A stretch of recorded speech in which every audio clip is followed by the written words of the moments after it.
104. Let me see if everything is working.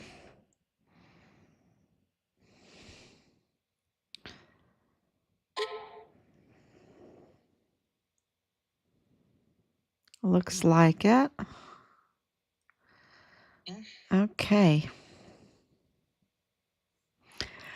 All right, so we are at 1,704 days since Richard was premeditatedly, treasonously, systematically um, removed from his barracks and in the line of duty.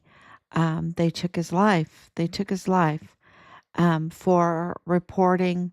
He was a whistleblower, and he was reporting the cartel tied criminal trafficking that was going on Fort Bliss. And it was very bad. It was very bad. And, we had a post on Lieutenant General Sean Bernabe, who needs to lose his uniform. He needs to, that, that's not his uniform. That's our uniform. Those are our stripes. He has betrayed us. We need them back, right? All the benefits, everything. And then he needs to be court martialed. And that post, last time I looked, I think it was near 1.3 million views. It might be more now because it's been like a day since I looked at it. And we've been very busy behind the scenes because so much is happening. Not only you would think, oh, you get a post for 1.3 million views while it's shadow banned, so let's double that, right? Maybe it's too close to 3 million views. Um, and you're a day goes by when you're not even looking at it. Um, but it's so much is happening. So much is happening right now that is so important. And it has to do with the Walmart case. And of course, if you have been keeping up with our son's case, you absolutely know that for a long, long time, and we have been mocked over and over again for it, but we have been right all along. And there's a lot of ties that we are not at liberty to tell you, um, because this case is so big. But we have said that Richard's case is tied to the Walmart mass shooting. And we can tell you that one of those ties, 3905 Bliss Avenue, which we have shouted at, and that's enough. That's really enough. 3905 Bliss Avenue, 3705 Bliss Avenue with Rosa Maria Valdez Garcia, which, I really want to say that um, what was her family doing with Richard's credit cards after he had been, when he was no more alive, right? When he wasn't alive anymore, what was her family doing with that? And these ties so are huge. Thank you, Anicia, for coming on. So thank you so much. There are,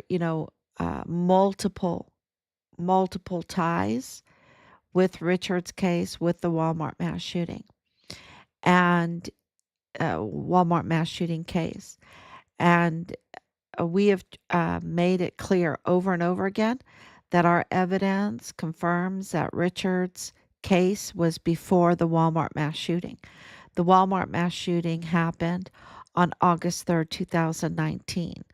That means that he had files at the CID because of his whistleblowing, because there were audits and investigations going on Fort Bliss because of Halliday. Okay, because of Halliday. And the Walmart mass shooting came after Richard became a whistleblower.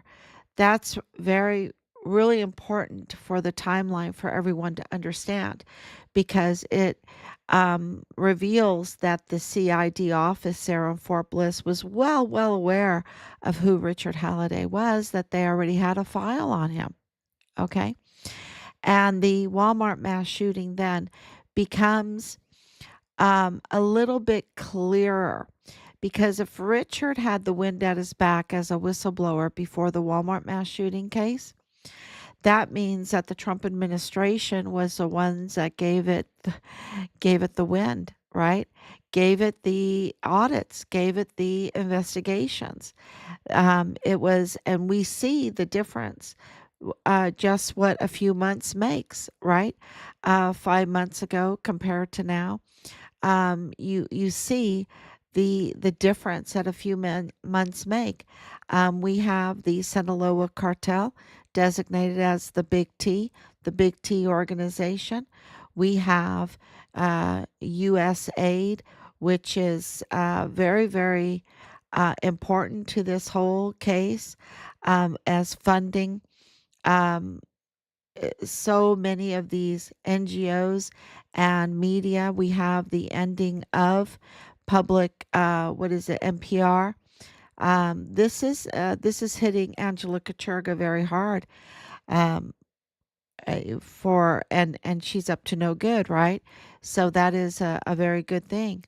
Um, and go on and on and on about what a difference just a few months make. And so, we can't see into the future. We don't know.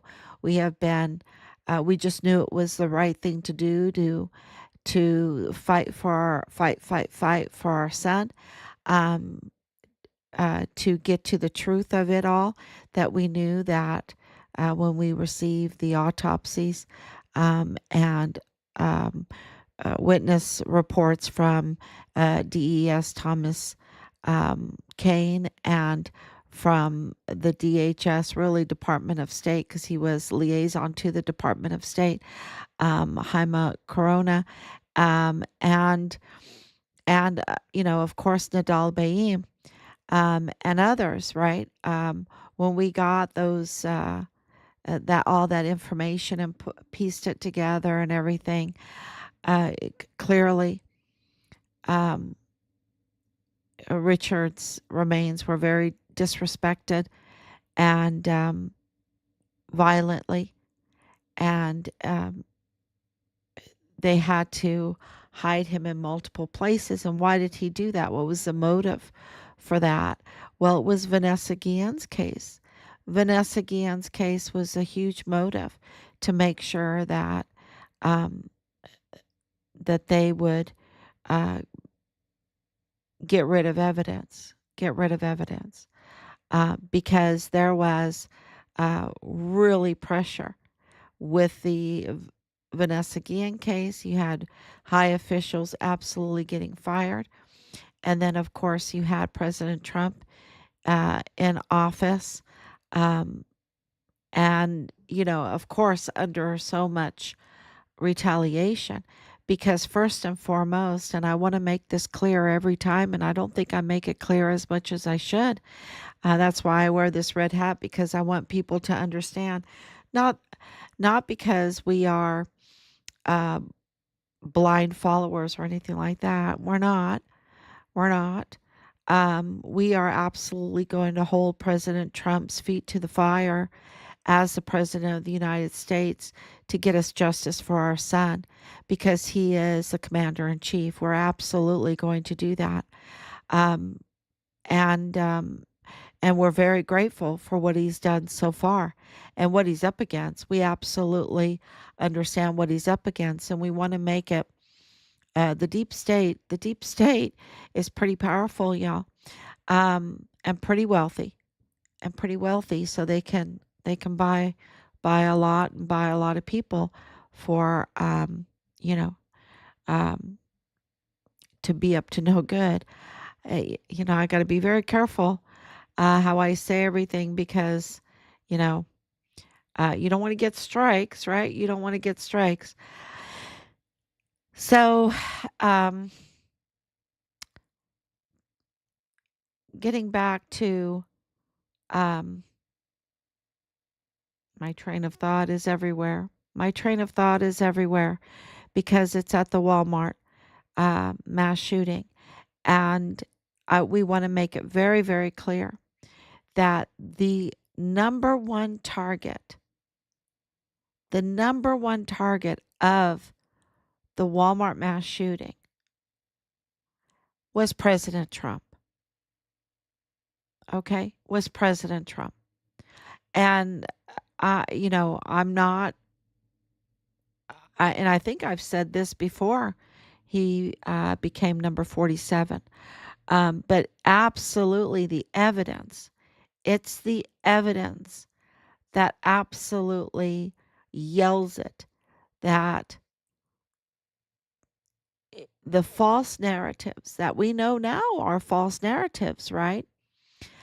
We had Joe Spencer yesterday saying that, repeating the audios that we have on him, right?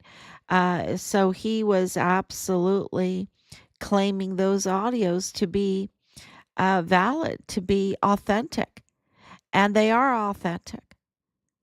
And we were very grateful to get those audios because it confirmed and corroborated what we know to be true, that Patrick Crusius is autistic.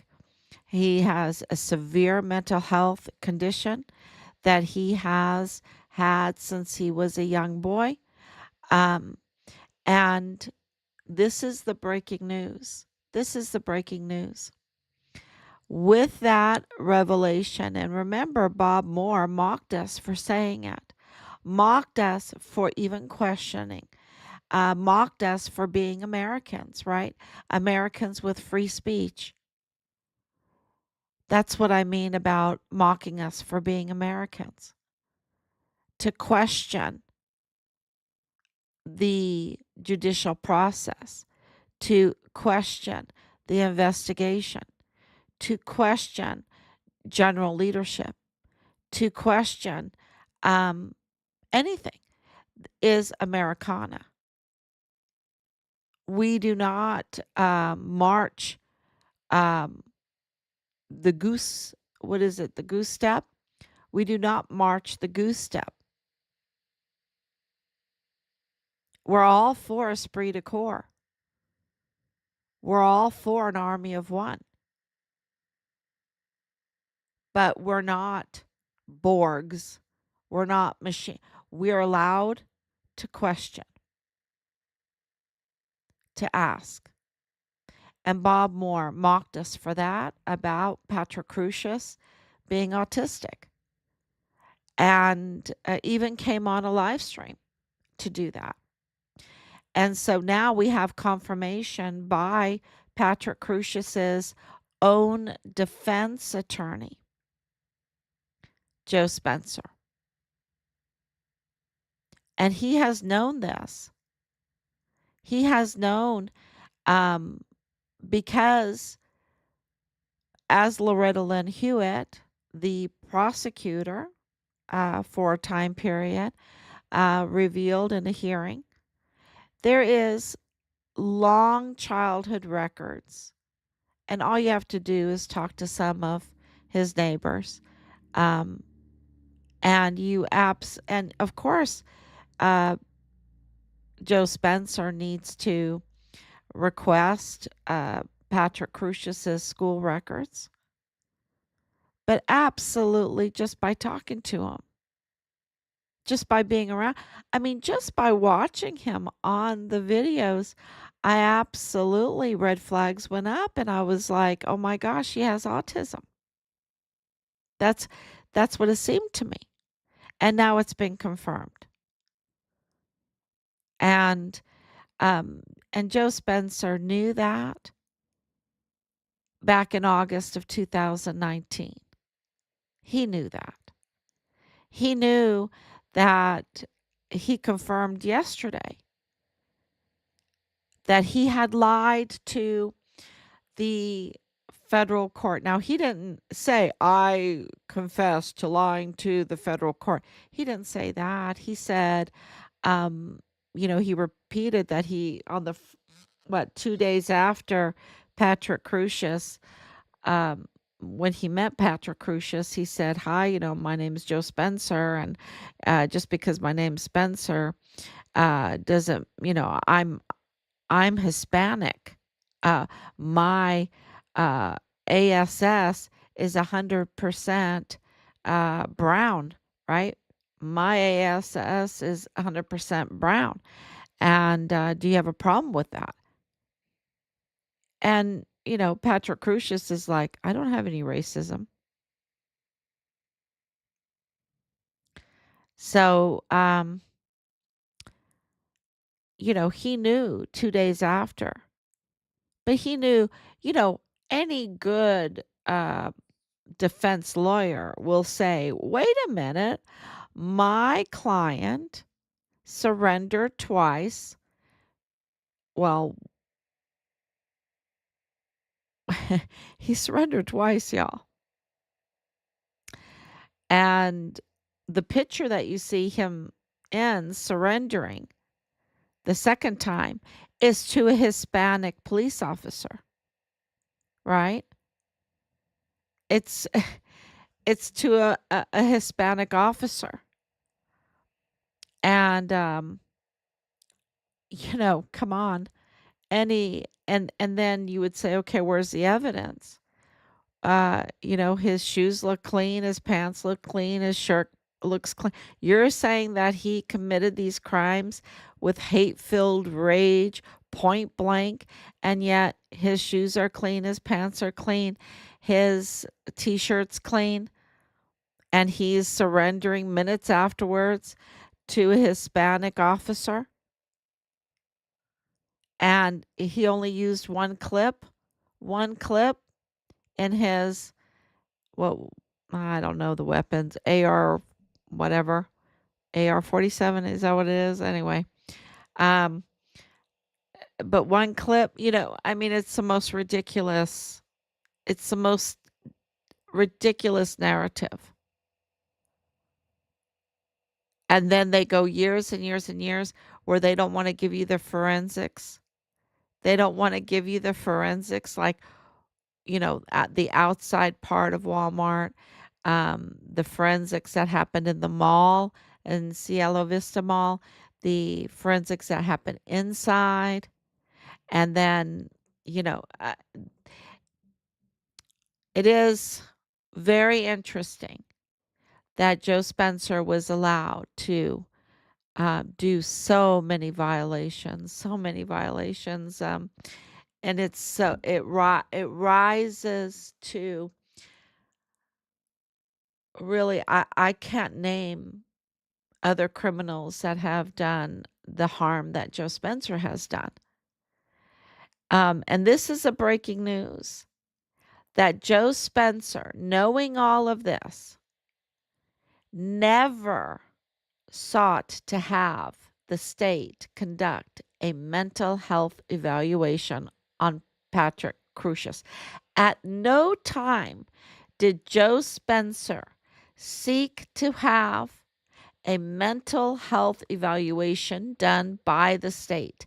At no time did Joe Spencer request a mental health evaluation done by the state, conducted by the state, knowing that he was facing the death penalty, knowing that he was facing 90 life sentences in the Alcatraz of the Rockies, the very high secured prison, knowing that victims wanted answers. He never requested a mental health evaluation of his client, knowing that he has severe mental health conditions.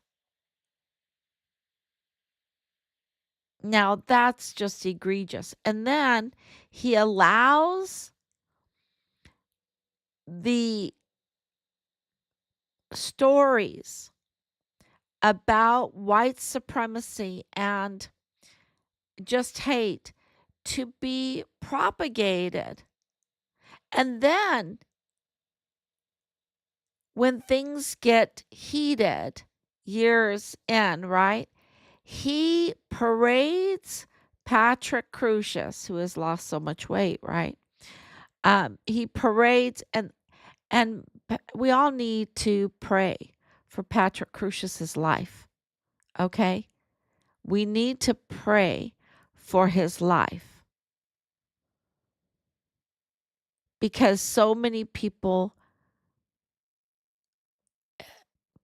and look, if he was part of this, and of course he was part of this, and he gets 7,000 years in the Alcatraz of the Rockies. Okay, if he's part of this and they want to keep that going, right? After, some kind of, I think they need, I don't know. The evidence is so clear that there's been such an injustice done here. And that I really feel like shooters, people that um, participated in this are still at large.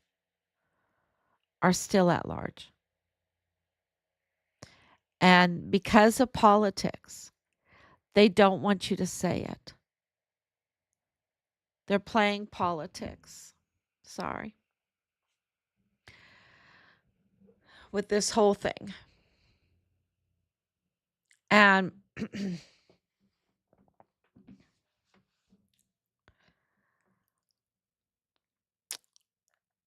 so Joe Spencer yesterday just validated the audios, but he also confessed to lying to Judge Guadarrama. And Judge Guadarrama has his own problems, right? But Joe Spencer absolutely facilitated the guilty plea for 90 consecutive life sentences for hate crime. For hate crime, which the foundation of that, or the basis for that hate crime, was a lie. Was a lie. So, everything is so stinky in this. And why is this important to Richard's case? Because Richard's case is tied to this. When this, and I think it's happening, I think it's just cracking everywhere, right? It's just cracking everywhere. Because I think that Joe Spencer has been absolutely exposed. I don't think he has anywhere to go. Who is he going to go to? Judge Guadarrama. Judge Guadarrama has his own problems. Who is he going to go to? James Montoya. James Montoya has his own problems. Mr. 2028. Judge Guadarrama has Michael Mayella, Michael Mayella Jr. You know, Blake Crucius. And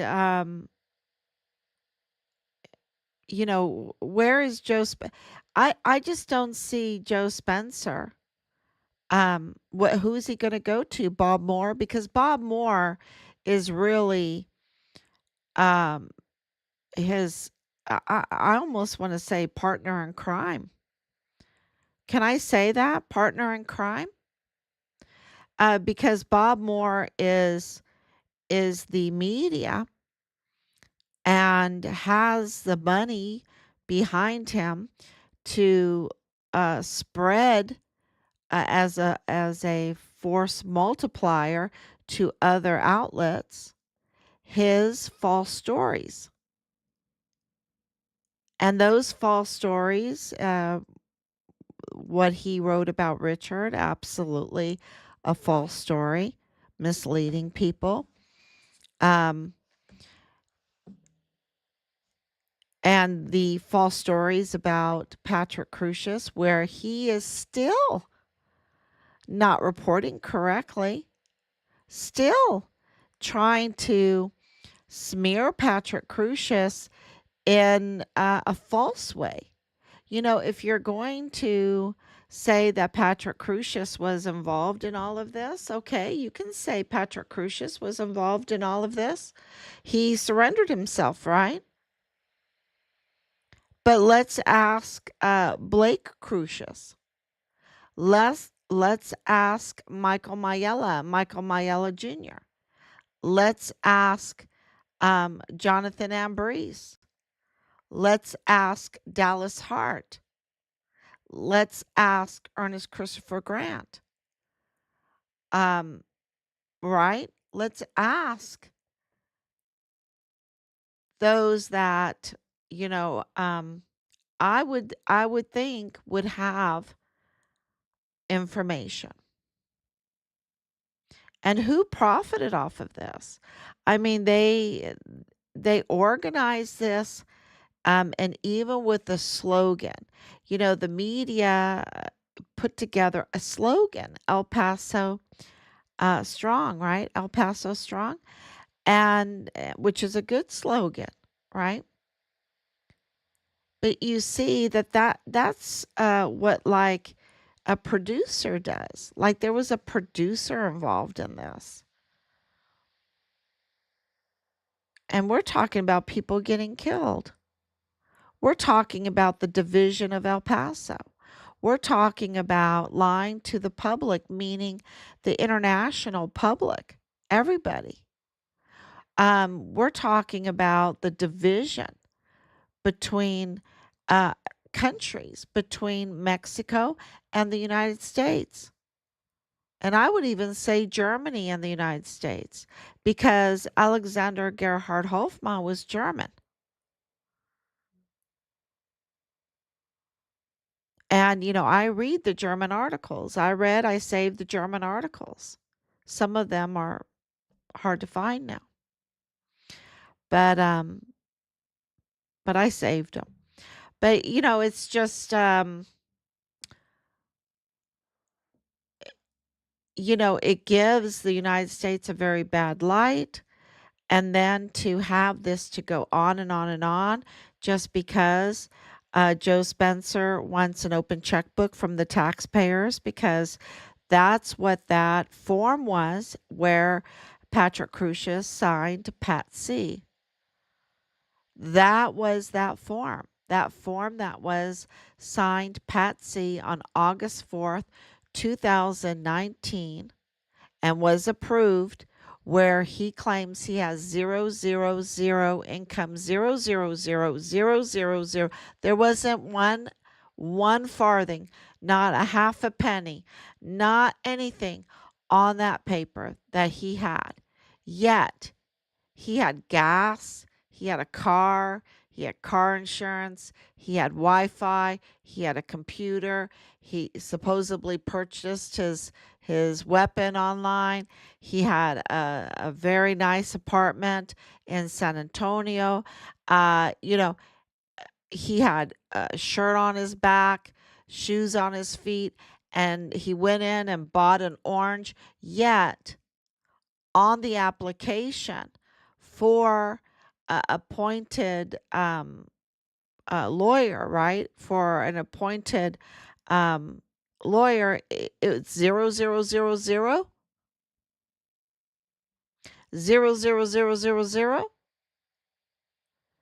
And so when that got approved, then Joe Spencer says, I want an open checkbook from the taxpayers. The taxpayers have to give me an open checkbook. And now years and years, and he got it. And we would like to know how much he got. I think Doge wants to know how much he got for years and years and years of lying to us. lying to us about his autism and his mental health conditions, lying to us about how he felt about people, stoking division with this white supremacy that did not apply, hate filled that did not apply. I mean, if he was hate filled, why would he walk up twice? Oh, go back, don't come back until a few we got a few more minutes, Patrick. Oh, okay. I'll come back. And come back. Okay. I'm ready to be surrendered to. Just don't be too rough with me. Oh, we won't even read your rights. We won't even bag your hands. You're going to be taken care of now. Um, and I don't know if that was said. I'm just, it's just all so ridiculous when you see it. When you see the pictures, it's true that they didn't bag his hands. It's true they didn't read him his rights. It's true that he went in and bought an orange. It's true that he surrendered twice. It's true that Joe Spencer lied to us from the beginning about his mental health condition and his autism. It's true that Joe Spencer absolutely let the white supremacy fly through and let it be all disseminated out about his own client. That's not true. While the Maielas are planning a wedding with the Cruciuses, in the federal courthouse, while Maella Jr. is in the um, with Jaime Esparza. Jaime Esparza has his own problems too. Is Joe Spencer going to go to Jaime Esparza? I think he only can go to Bob Moore. Bob Moore is the one that's continuing to just prop this nonsense up, prop this false story up. And he's a 501c3. So who's going to hold him accountable? I mean, the IRS, let's say if you did that, if I did that, the IRS would be all over us. Why is Bob Moore, getting this treatment and you know, turning away and not even looking at him. And of course, we see that that's what's going on because he's still printing this nonsense. He's still publishing the nonsense. Have any friends, coworkers, peers of Patsy been interviewed or questioned to validate his hate crime or income? Yes, he was working at, I think it was Cinemart. I think that's what it was for a little bit. Um, And yes, Loretta Lynn Hewitt, her notes were taken away from her. Her notebooks were taken away from her. You can go and look, and it's even on our site, Olga. You can look on our site about Loretta Lynn Hewitt's hearing testimony, where she went to Patrick Crucius's neighbors and talked to them and said that he was banging his head on the sidewalk outside when he was 3 years old. He was known to have this severe autism, that he failed kindergarten, that when he was in special ed, he was put into like a corner or a special spot in the room because he would get frustrated and he would just start hitting himself and everything. He couldn't participate even in special ed class. Um, you know, on and on. And absolutely, um, he's a twin. He's a twin. And so, where is his family? They have mitigating evidence. They knew this all along, too. They knew this all along. And, Bob Moore, you think that he would come on and apologize for mocking us when we said, you know what, I think he has autism.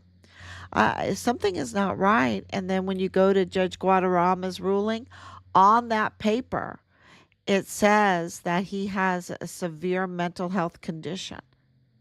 He did cover that on the sentencing paperwork. I remember reading it for myself. So, as far as income goes, Patrick Wood Crucius comes from a very well-to-do family connected to El Paso. The whole narrative that he was not connected to El Paso is absolutely a lie. His brother was marrying the El Paso Federal Courthouse manager's daughter. They were in a relationship.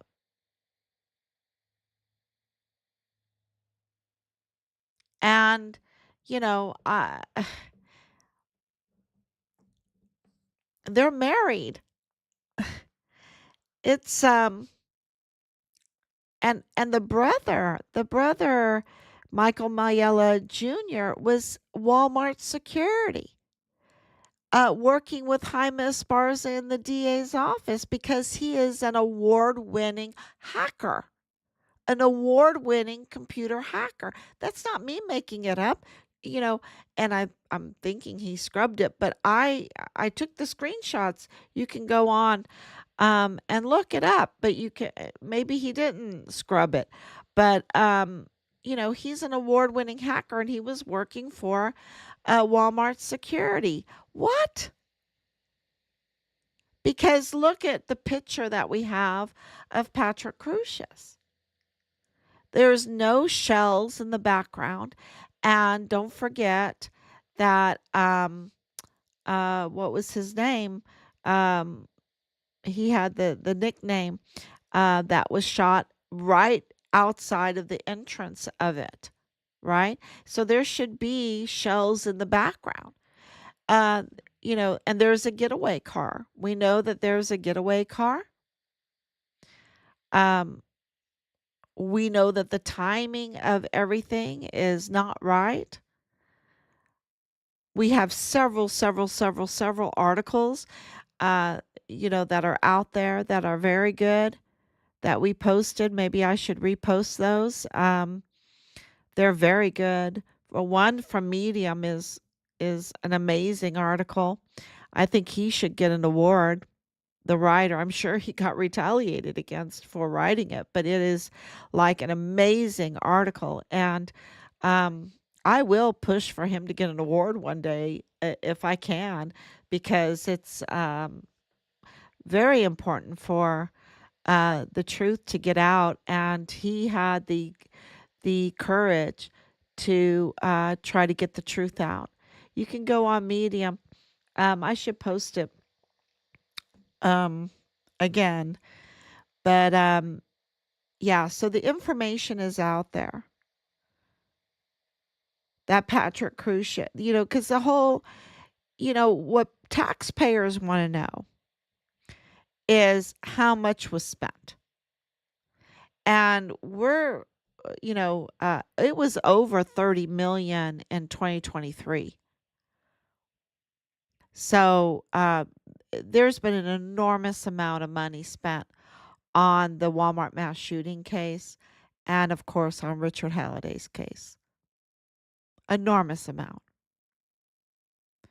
And uh and every time there is this fraud, waste, and abuse with these open checkbooks and everything like that, we just trust our leadership to have good stewardship, right? But they don't. They don't. And they've put us in this big mess where they have to print the money, and then we have to suffer for the inflation and the high car prices and the high housing prices and the high fuel prices and everything like that, because all of those are taxed to pay for the debt, right? All the taxes have to go to pay the interest on the debt and the debt. Um, and so, and we don't. realize that. And if you're not into economics or how the whole system works, then you really don't understand it. Um, and, I don't think that all of us have to or should have to understand it. We pay enough for oversight, but our oversight has been compromised. We pay enough for our government to take care of it for us. And we trust them to have that good stewardship, and then we have the checks and balances, but that's all been compromised. And Joe Spencer seems like he played right into it, like Luther Jones. I don't know if you knew Luther Jones, but I posted that article up, and Luther Jones absolutely weaponized the system for his favor, for his pocketbook, at the cost of victims and the public. So they absolutely did that with the Walmart case. There's no doubt in my mind. And the target was President Trump. They do not want him to be president because they want an open border because of their criminal trafficking billions of dollars. And, they don't, to me, if you're into that criminal trafficking for billions of dollars, then you don't care about any migrants. You don't care about them. They're just pawns. And I've said that for a long time. If you're on here, that they're going to use the migrants badly, and I think that they have. Look at the children. The children are mostly dead. They're mostly dead,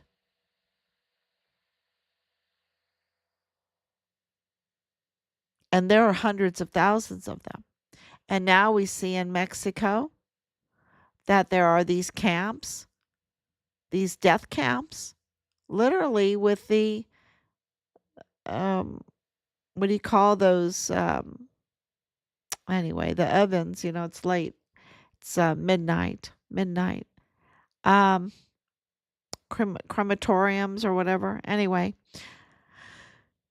so yeah, this is very important. It is, and I want to be really upbeat because uh, Joe Spencer can only really go to Bob Moore. And Bob Moore is a really disgraced um, individual. He really is. I can't even call him a journalist because he's not. He is absolutely a political attack dog, or an agenda, right? Dog. He is working to facilitate a certain agenda. And he's doing that at taxpayers' expense. And, he can do an agenda, that's fine, but not at taxpayers' expense. And that's why this whole USAID is so important, because you have these NGOs, they have a certain agenda, and they're doing it at taxpayers' expense.